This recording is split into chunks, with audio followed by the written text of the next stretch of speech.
আর কতক্ষণ থাকবো বলো?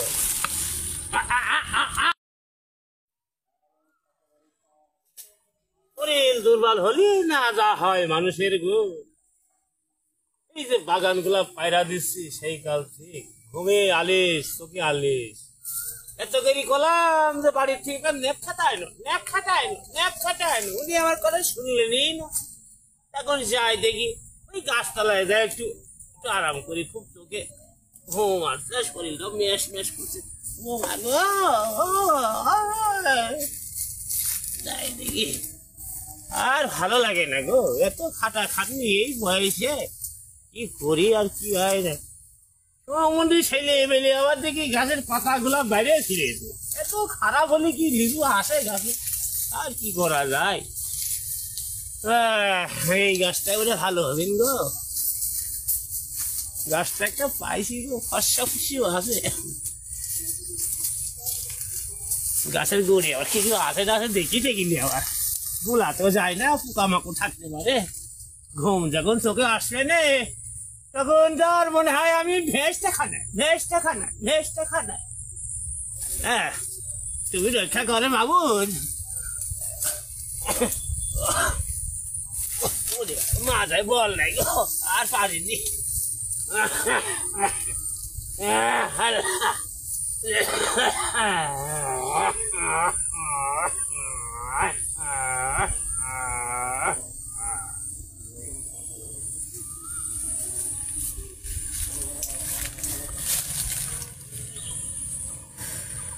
আপনারা গেল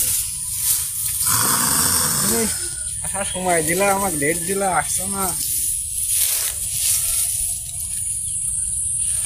হ্যাঁ তোমার সাথে কথা বলতে তো আমার হিসু লাগবে যাচ্ছে, তোমার তো কোনো আসার খবর নাই। হ্যাঁ বলো, আমি তোমার আসার কতক্ষণ থাকবো বলো? আল্লাহ রে কি হইল দাদা, মুরব্বী বসে খেয়ালই করেনি, কথাবার্তা বলো, আর কেউ আছে কি না আছে সেটি তোমার চোখে হরে না গো।